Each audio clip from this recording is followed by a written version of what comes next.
Shalom, selamat pagi buat kita semua Bapak Ibu dan saudara-saudara. Di pagi hari ini kita akan mendengarkan firman Tuhan.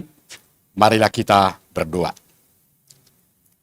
Kasih karunia dari Tuhan Allah Bapa dan dari anaknya Tuhan kita Yesus Kristus.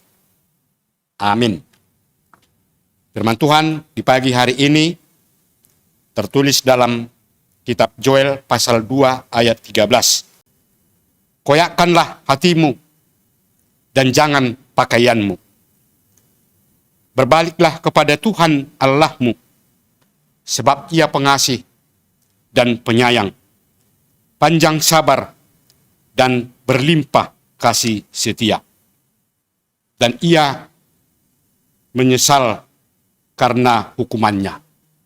Demikian firman Tuhan. Bapak, Ibu, dan saudara-saudara yang dikasihi Tuhan kita Yesus Kristus, melalui renungan kita di pagi hari ini, kita diingatkan kembali tentang status kepribadian Allah yang setiap saat Allah selalu menunjukkannya bagi kita manusia. Melalui sikap dan status kepribadian Allah yang diwujud nyatakan bagi kita manusia, tentu kita harus menunjukkannya melalui ketaatan dan tetap bertahan untuk mengakui dan percaya kepada Tuhan Allah. Karena Dialah yang dapat memberikan segala sesuatu yang kita harapkan dan dapat menolong kita dalam menjalani kehidupan di tengah-tengah dunia ini. Bahkan segala pengharapan kita, Tuhan akan selalu memberikan. Berbaliklah kepada Tuhan Allahmu, sebab Ia pengasih dan penyayang, panjang sabar, dan berlimpah kasih setia. Dan Ia menyesal karena hukumannya. Itulah yang disampaikan oleh Nabi Joel kepada umat Allah pada saat mereka menjauh dari hadapan Tuhan Allah dan meninggalkan Allah karena tidak mau mengakui dan percaya kepada Tuhan Allah. Apa yang mereka alami ketika mereka tidak mengakui Allah dan meninggalkan Allah? Tentu hidupnya bukan menjadi semakin senang atau semakin bersuka cita dalam menjalani hidup. Justru yang mereka rasakan bahwa hidupnya menghadapi kesusahan dan penderitaan yang sangat berat. Barangkali mereka meninggalkan Allah itu karena pengaruh-pengaruh duniawi yang mereka akui lebih cepat memberikan pertolongan. Ternyata apa yang mereka harapkan justru mendatangkan yang tidak baik. Untuk itulah diajak kembali agar dapat lepas dari keadaan hidup yang tidak baik itu. Penyesalan tentu belum terlambat bagi mereka. Oleh karena itulah Nabi Joel mengatakan, koyakkanlah hatimu dan jangan pakaianmu. Itu berarti supaya mereka membuang semua perbuatan dan perlakuan yang bertentangan dengan kehendak Allah, lalu berbalik kepada Tuhan Allah. Karena Ia pengasih, penyayang, panjang sabar, dan berlimpah kasih setia. Kalau mereka tidak mau berbalik kepada Tuhan Allah dengan meninggalkan semua perilaku-perilaku yang tidak dikehendaki oleh Tuhan Allah, tentu itu berarti mereka tidak ingin hidupnya dilindungi oleh Tuhan Allah. Sementara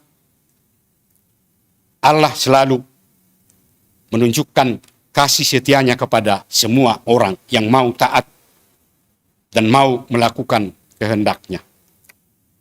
Kita tentu mengakui di dalam kehidupan kita dan tetap percaya bahwa Allah itu penyayang dan penuh kasih, panjang sabar, Kalaupun kita merasa ada perbuatan kita yang tidak berkenan di hadapan Tuhan Allah, kita mau memohon pengampunan.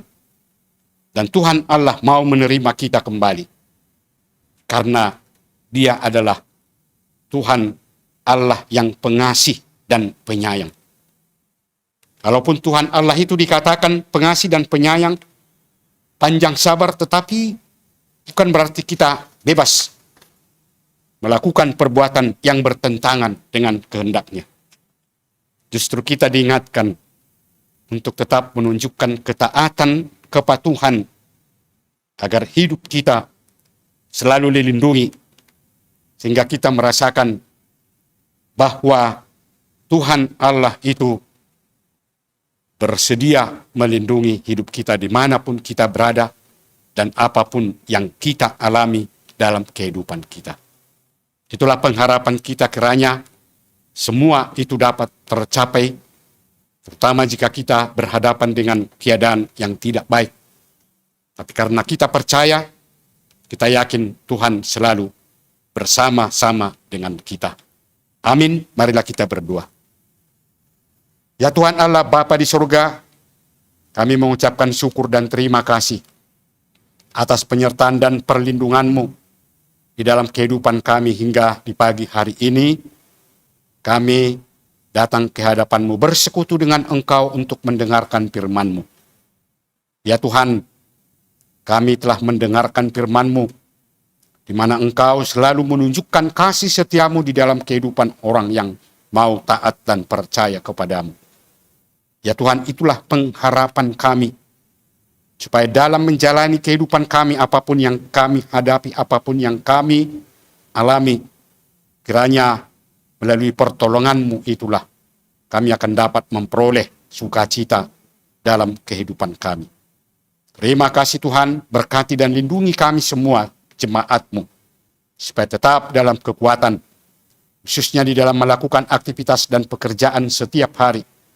Kami yakin dan percaya hanya melalui penyertaan dan pertolongan-Mu, kami dapat mampu untuk melakukannya. Dan menjadi berkat bagi kami semua. Dan kami dapat merasakan betapa besar kasih-Mu yang selalu memberikan yang terbaik bagi kami. Terima kasih ya Tuhan, kiranya Engkau yang senantiasa melindungi hidup kami semuanya. Begitu juga saudara-saudara kami, jemaat-Mu, khususnya yang pada saat ini dalam keadaan sakit. Kami tetap memohon dan percaya Tuhan akan memberikan kesehatan, melindungi mereka semua, supaya mereka juga dalam keadaan sukacita dapat melakukan pekerjaan dan aktivitasnya setiap hari. Itu juga semua jemaat-Mu, dari anak kecil, remaja, para pemuda, dan para lansia. Dan juga semua para majelis-Mu ya Tuhan, Engkau berkati dan lindungi di dalam pekerjaannya setiap hari. Terima kasih Tuhan, inilah doa kami yang kami sampaikan kepadamu hanya di dalam nama anak-Mu, Tuhan kami, Yesus Kristus. Amin. Anugerah dari Tuhan kita Yesus Kristus, kasih setia Allah Bapa, dan persekutuan Roh Kudus, itulah yang menyertai saudara-saudara semuanya. Amin. Bapak Ibu dan saudara-saudara semua, kiranya Tuhan tetap melindungi, menyertai kehidupan kita. Shalom.